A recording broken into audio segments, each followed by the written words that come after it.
Good morning dear students. आज हम third chapter पढ़ने वाले हैं। थर्ड चैप्टर जो कि हमारा private public and global enterprises है। तो private public and global enterprises में सबसे पहली बात आती है कि what do you mean by private sector and public sector. Private sector public sector आप पहले भी पढ़ चुके हैं क्लास 10th में। प्राइवेट सेक्टर क्या होता है? प्राइवेट सेक्टर वो सेक्टर होता है जहाँ पर जो बिजनेसेस हैं, बिजनेस एंटरप्राइजेज हैं, वो सभी के सभी इंडिविजुअल्स और ग्रुप ऑफ इंडिविजुअल्स के द्वारा चलाए जाते हैं। Individuals and group of individuals के द्वारा चलाए जाते हैं। इंडिविजुअल्स कौन? जैसे यू, आप लोग, ठीक है, राम, श्याम, लाइक दैट। कोई भी पर्सन हो सकता है जो उन बिजनेस का ओनर हो। इसलिए प्राइवेट सेक्टर की डेफिनेशन क्या आती है? Private sector includes all those enterprises which are managed and owned by individual और ग्रुप ऑफ इंडिविजुअल। इनके मालिक भी ये होते हैं, कंट्रोल भी यही करते हैं, मैनेज भी यही करते हैं। कौन? Group of individuals. हम पहले भी पढ़ चुके हैं। लास्ट चैप्टर में हमने पढ़ा था partnership, proprietorship, sole proprietorship, joint Hindu family, cooperative society, company. ये सभी के सभी क्या थे? ये सभी प्राइवेट सेक्टर के ही पार्ट थे। हम बिजनेस कर रहे थे, हमने बिजनेस में different forms of business organisation को चूज़ किया था। कोई चाह रहा था कि वो सोल प्रोप्राइटरशिप करे, सोल प्रोप्राइटर बने। कोई पार्टनरशिप खोल रहा था अपने फ्रेंड्स के साथ, अपने जानकारों के साथ। किसी की जॉइंट हिंदू फैमिली बिजनेस था, किसी ने कंपनी बनाई थी, प्राइवेट कंपनी, पब्लिक कंपनी। तो ये सभी क्या है? प्राइवेट सेक्टर का पार्ट है। अब यहाँ पे बेटा थोड़ा सा डिफरेंस आपको ध्यान में रखना है। आपको प्राइवेट सेक्टर और प्राइवेट कंपनी को एक साथ नहीं देखना है।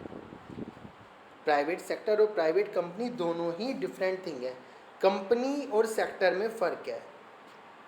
क्या फ़र्क है? सेक्टर जो है ब्रॉड टर्म है, बहुत बड़ी टर्म है, ठीक है। सेक्टर के अंदर प्राइवेट कंपनीज भी आएंगी और पब्लिक कंपनीज भी आएंगी, सोल प्रोप्राइटरशिप भी आएगी, पार्टनरशिप भी आएगी, joint Hindu family business, cooperative society, सभी आएंगे। जबकि प्राइवेट कंपनी और पब्लिक कंपनी केवल ये बताते हैं कि कंपनी किस किस तरह की हो सकती हैं। प्राइवेट कंपनी जहाँ पर लिमिटेड नंबर ऑफ मेंबर्स हों, पब्लिक कंपनी जहाँ पर अनलिमिटेड नंबर ऑफ मेंबर्स हों। ये डिफ्रेंशिएशन बताती है। प्राइवेट कंपनी और पब्लिक कंपनी को आपको सेक्टर के साथ इंक्लूड नहीं करना। प्राइवेट कंपनी और पब्लिक कंपनी दोनों ही प्राइवेट सेक्टर में आती हैं। कहाँ आती हैं? दोनों के दोनों प्राइवेट सेक्टर में, क्योंकि उन्हें भी इंडिविजुअल्स और ग्रुप ऑफ इंडिविजुअल्स ही चला रहे हैं, ऑपरेट कर रहे हैं, ठीक है। तो इस बात का ध्यान रखना है। प्राइवेट सेक्टर वो सेक्टर है जो ग्रुप ऑफ इंडिविजुअल्स और इंडिविजुअल्स ऑपरेट करते हैं, कंट्रोल करते हैं, मैनेज करते हैं, ओन करते हैं, जो मालिक है, उसे कहते हैं हम प्राइवेट सेक्टर। जैसे आपके पास में, घर के पास में कोई भी स्टेशनरी शॉप है, तो वो क्या है? प्राइवेट एंटरप्राइज है, प्राइवेट सेक्टर के अंडर में आएगी।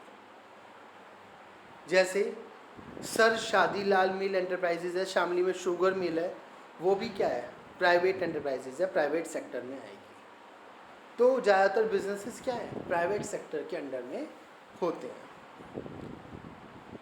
फिर प्राइवेट सेक्टर के बाद दूसरी बात आती है पब्लिक सेक्टर। पब्लिक सेक्टर क्या होता है? पब्लिक सेक्टर वो सेक्टर होता है जिसमें सारी की सारी बिजनेसेस और एंटरप्राइजेज मैनेज और ओन किए जाते हैं सेंट्रल और स्टेट गवर्नमेंट के द्वारा। मतलब यहाँ पर जो कंट्रोल है बिजनेस का, बिजनेस चलाने वाला जो है वो कौन है? या तो सेंट्रल गवर्नमेंट है, या स्टेट गवर्नमेंट है, या दोनों मिलकर चला रहे हैं। तो ऐसे बिजनेस एंटरप्राइजेस को हम क्या कहेंगे? Public sector. देखिए प्राइवेट सेक्टर में इंडिविजुअल, ग्रुप ऑफ इंडिविजुअल्स, आप लोग, हम लोग क्या कर रहे थे? कंट्रोल कर रहे थे, गवर्नमेंट का कोई लेना देना नहीं था। बट पब्लिक सेक्टर में जो कंट्रोल है वो किसके हाथ में? गवर्नमेंट, चाहे वो सेंट्रल गवर्नमेंट हो या फिर स्टेट गवर्नमेंट उनके हाथ में है, ठीक है।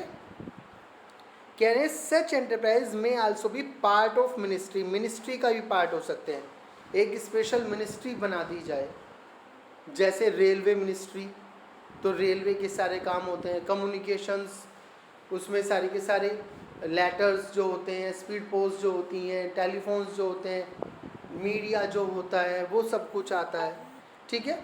तो ये वाली सारी चीज़ें आपको याद रखनी है। स्पेशल एक्ट ऑफ पार्लियामेंट के द्वारा भी पब्लिक सेक्टर बनाए जा सकते हैं। ये सब चीज़ें हम पब्लिक सेक्टर के हो जब हम डिफरेंट पार्ट्स में डिवाइड करेंगे उसमें जानकारी लेंगे। तो कुल मिलाकर पब्लिक सेक्टर क्या है? पब्लिक सेक्टर वो सेक्टर है जिसे ओन्ड और गवर्नड मैनेज्ड कौन कर रहा है? सब कुछ सेंट्रल गवर्नमेंट या स्टेट गवर्नमेंट कर रही है। अब देखिए आपके जो शामली रेलवे स्टेशन है, तो रेलवे डिपार्टमेंट किसका होता है? गवर्नमेंट का, तो वो क्या है? Public sector. बस स्टैंड वो क्या है? Public sector. जितनी भी गवर्नमेंट की चीज़ें हैं गवर्नमेंट के अंडर में आती है, गवर्नमेंट के कंट्रोल में आती हैं, वो सभी पब्लिक सेक्टर में आएंगी। यहाँ पर क्लासिफिकेशन दिया गया है आपको पब्लिक सेक्टर प्राइवेट सेक्टर का। प्राइवेट सेक्टर में आपको जो आपने लास्ट चैप्टर में पढ़े थे, sole proprietorship, joint Hindu family, partnership, cooperative society, joint stock company. Public sector में डिपार्टमेंटल अंडरटेकिंग, स्टेचुरी और गवर्नमेंट कंपनी, ये अभी हम पढ़ेंगे पब्लिक सेक्टर ही इस चैप्टर में। बात आती है public sector private sector, word आते कहाँ से हैं?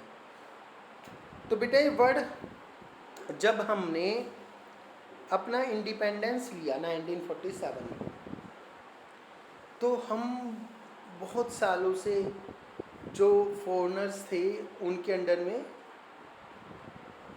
रहे, हमें आज़ादी नहीं मिली थी। लगभग 250 ईयर्स तक हम पर उन्होंने कंट्रोल किया, पूरी की पूरी गवर्नमेंट उनकी थी।